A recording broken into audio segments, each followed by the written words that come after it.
Olá, estamos no ar com mais uma edição do Academia que hoje vai tratar de um problema recorrente no Brasil: a educação como instrumento no processo de ressocialização de pessoas que cumprem penas. O nosso convidado de hoje é Luiz Augusto Coutinho, doutor em Ciências Jurídicas e autor de uma tese que propõe a implementação do ensino à distância em prisões. Mas antes de começarmos o nosso bate-papo, vamos entender o estudo. A educação como instrumento de ressocialização do condenado, forma de afirmação da dignidade da pessoa humana e respeito aos direitos fundamentais, é o tema da tese de doutorado apresentada à Universidade do Museu Social Argentino, para obtenção do título de doutor, com orientação do professor Jorge Augusto de Medeiros Pinheiro. A população carcerária do Brasil é a quinta maior do mundo. Segundo o Conselho Nacional de Justiça, são mais de 700 mil presos, incluindo os que cumprem prisão em regime domiciliar. A pesquisa aponta inúmeros problemas no modelo carcerário atual. Entre eles, a violação dos direitos humanos, como a superlotação, o uso de violência contra os internos e a prática de tortura. Além de propor um modelo de educação à distância como solução para ressocializar detentos, o autor do estudo sugere a criação de uma TV web, destinada a levar conteúdo de forma rápida e fácil aos presos. Aqui no estúdio, doutor em Direito, Estado e Constituição, Humberto Góes, e Valdirene Daufenbach, que também é doutora em Direito, Estado e Constituição. Obrigada pela presença dos professores aqui no Academia, sejam bem-vindos. Obrigada. Obrigado. Obrigada, Luiz, também por trazer a sua pesquisa aqui para o nosso programa. Luiz, ensino à distância em prisões, de onde surgiu essa ideia? É uma alegria, Jordana, estar aqui no programa Academia. Também aqui a presença da professora Valdirene, do professor Humberto, e dizer que isso é fruto de algumas experiências da minha vida. Eu sou advogado criminalista há 20 anos e atuo no Conselho Penitenciário Estadual representando a OAB há 5, e na gestão anterior eu fui diretor da Escola Superior de Advocacia. E por conta disso eu estava criando um modelo de educação à distância para os advogados como formação complementar e implementando a TV da Advocacia Baiana. E a partir daí surgiu o interesse de associar os meus conteúdos de professor e de pesquisador com essa experiência profissional e trouxe a ideia de fazer isso nos presídios como uma forma de viabilizar o ensino àquelas pessoas que estão com a sua liberdade restrita e tentando criar algo de diferente para poder apresentar como uma tese doutoral. Até porque ensino à distância, seja em faculdades, seja na área do direito, já é algo corriqueiro, né? Já é algo usual. Agora, em presídios, em prisões, não é algo comum. Não existe não existe nada na literatura que fale a respeito sobre isso. Realmente é um trabalho inédito, professor? Eu, quando comecei a pesquisar, não consegui encontrar nenhuma referência de algo que tivesse sido feito com essa mesma observação. O estudo, quando foi apresentado inicialmente, tentaria criar uma universidade para o cárcere. Só que, diante da condição dos nossos reclusos, nós vimos que isso não seria possível em razão do nível de escolaridade. Então, evoluímos para a criação de duas situações específicas. Uma de formação de nível básico, e a segunda de profissionalizante. Então, a estrutura do trabalho evoluiu de acordo com a pesquisa. E mais de 90% dos presos nunca tinham tido acesso à educação à distância. Mas, uma vez questionados se teriam interesse, uma vez oferecido, disseram que sim, que seria uma oportunidade.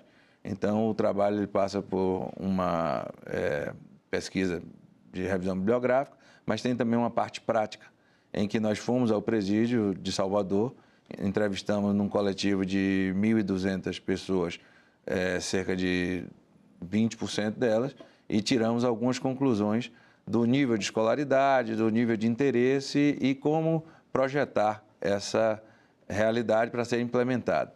A partir daí, nós também encaminhamos como uma proposta de um projeto de lei para a Assembleia Legislativa do Estado, para criar isso como uma obrigatoriedade no sistema prisional baiano, e gerar uma alocação de recursos e ter assim, isso implementado como algo que pode ser utilizado na prática, não apenas ficar como uma pesquisa. Uhum. Falando em recursos, na sua pesquisa você fala em valores, né?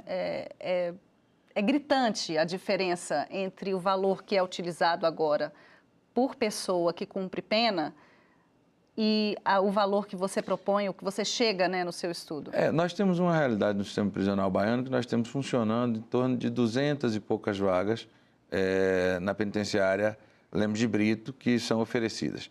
E num efetivo de mais de 3 mil homens se nós juntarmos todo o complexo penal.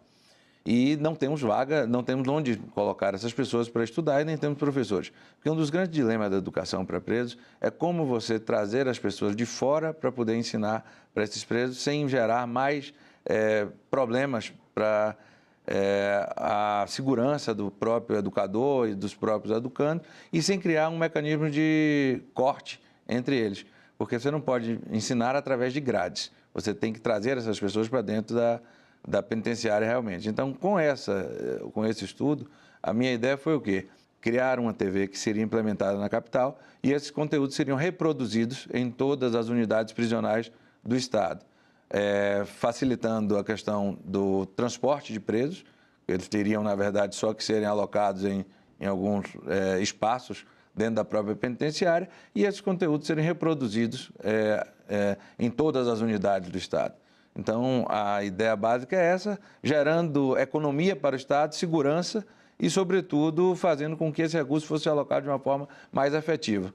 Tendo em vista aquilo que você falou, Luiz, a respeito do nível de escolaridade, como pensar a educação à distância, mesmo nesses níveis básico e profissionalizante, dentro de uma realidade que é de baixa escolarização?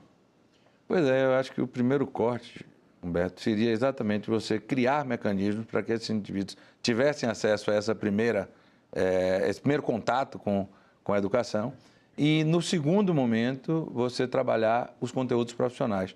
Porque na pesquisa apontou-se claramente que eles não teriam interesse em conteúdos mais aprofundados, mas queriam aprender a fazer algo que seria utilizado por eles no momento que fossem postos em liberdade.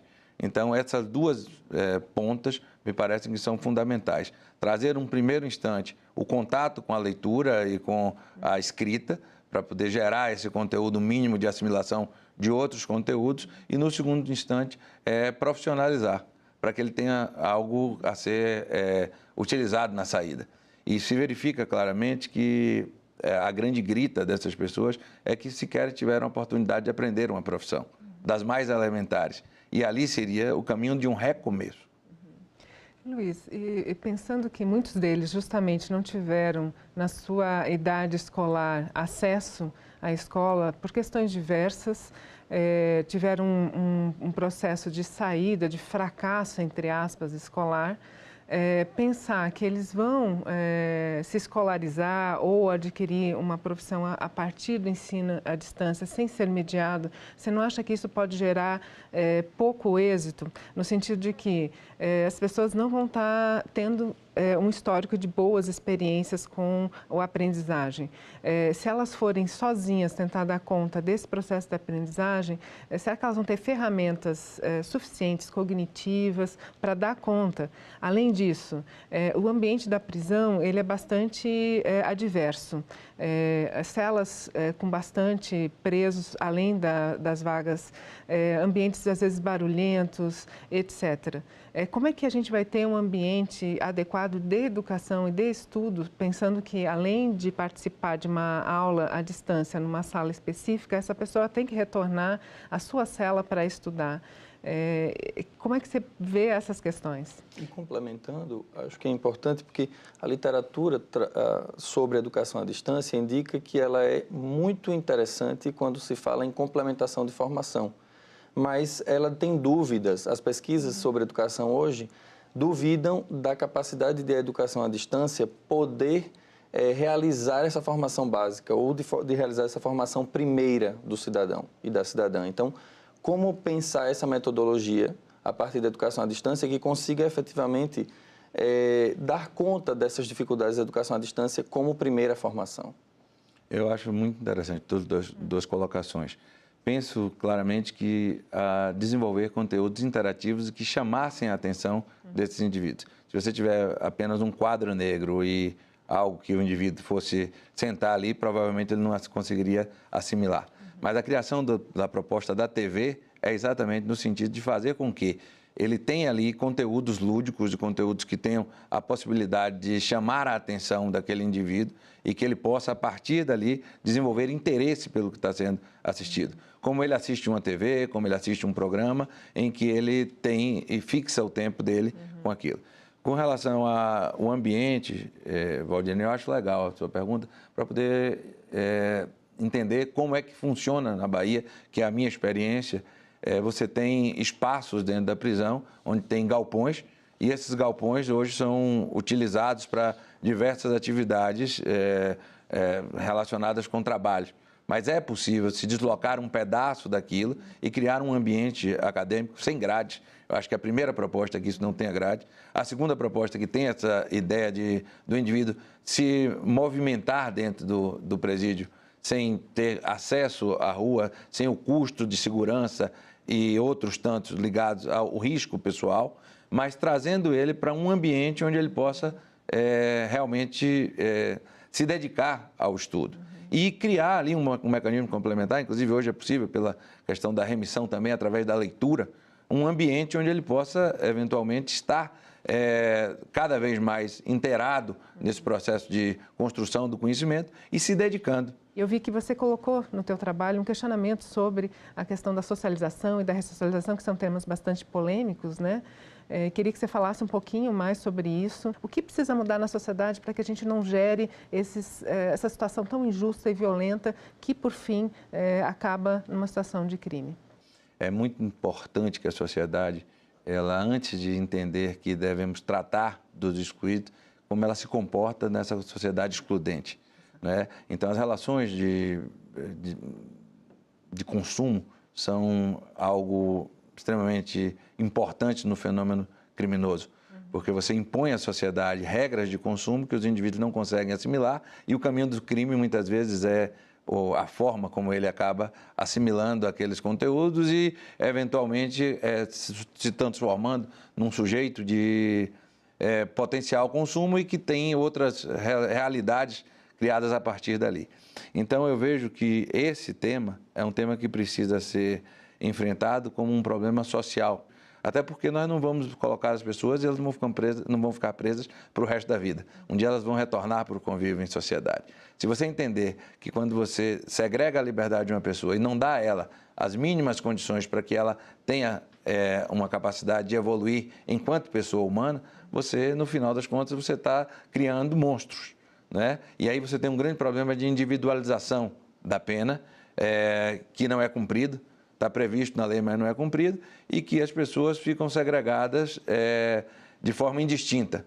Então, se você cria uma TV e você faz com que ele possa assimilar exemplos positivos, de comportamentos positivos, e as pessoas eventualmente possam reproduzir esses conteúdos para dentro da prisão, acho que é altamente positivo isso, enquanto uma forma de política de reconstrução dessas pessoas que, por um motivo ou por outro, acabaram sendo tragados pelo fenômeno criminoso. Professor, vou interromper o nosso bate-papo só um minutinho. Peço licença a você e aos nossos debatedores, porque agora a gente faz uma breve pausa. Voltamos daqui a pouco, não saia daí. É já já.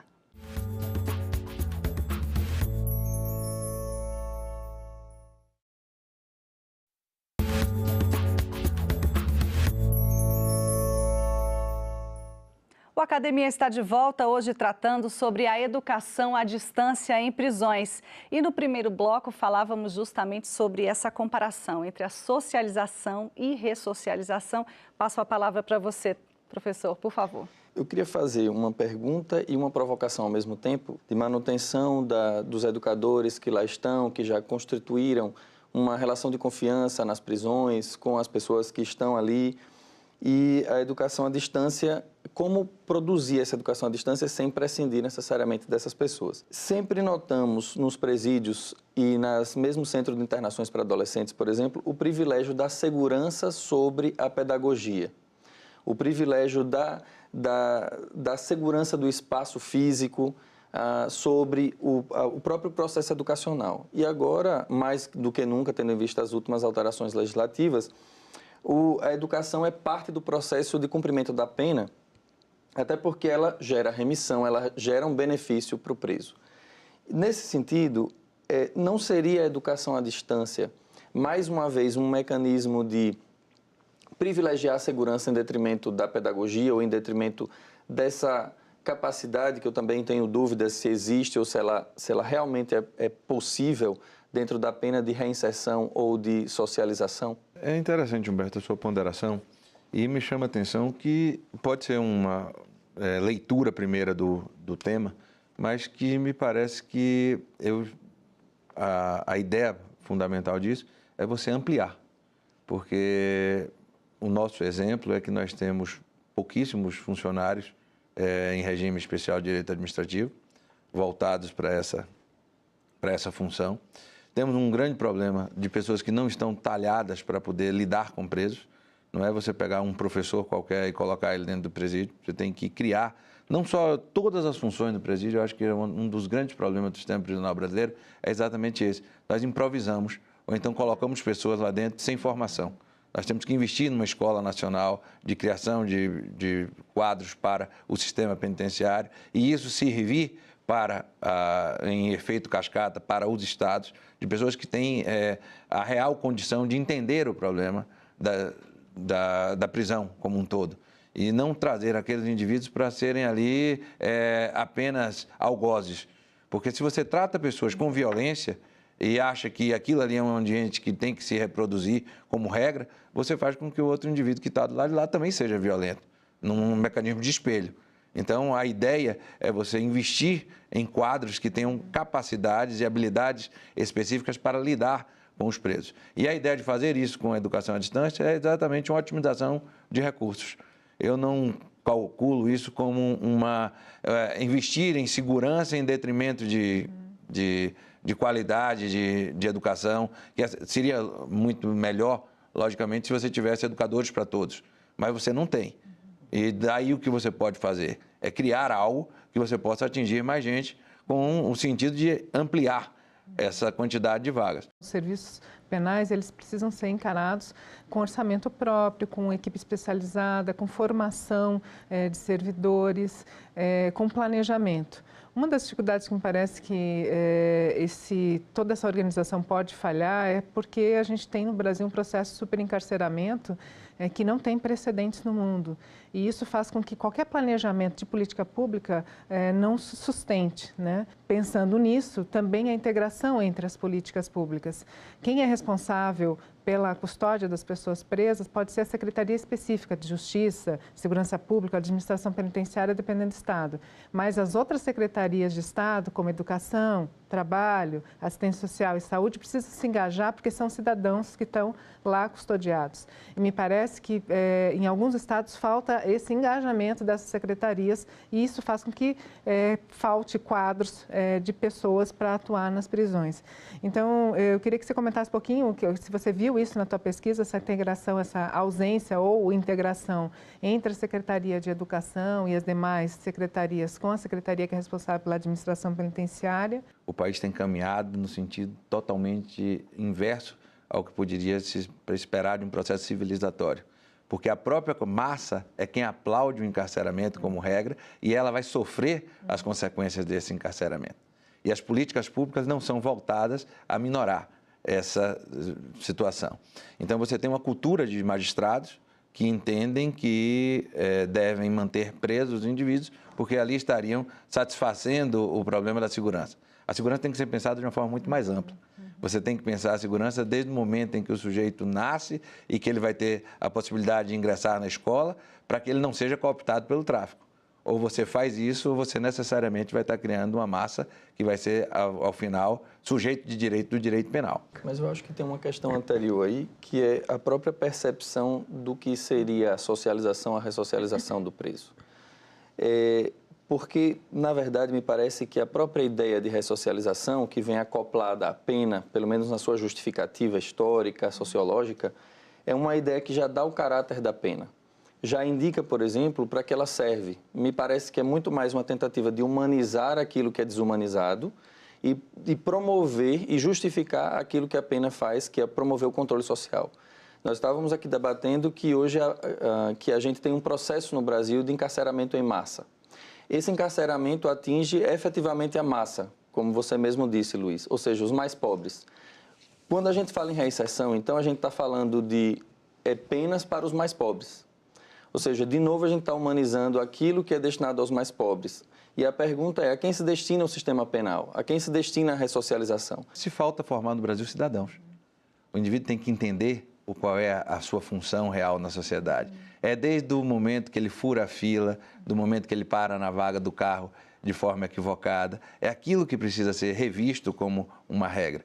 E a função definida para a pena, me parece que é algo que tem dois senões aí que tem que ser observados. Os objetivos reais da lei de execução penal, que eu chamo de objetivos explícitos, e os objetivos implícitos. E esses muitas vezes são inconfessáveis e incompreensíveis, porque a rigor você tem a manutenção de um sistema que é visto ali a partir de interesses que você vai punir não pelo que o indivíduo fez, mas pelo que o indivíduo é.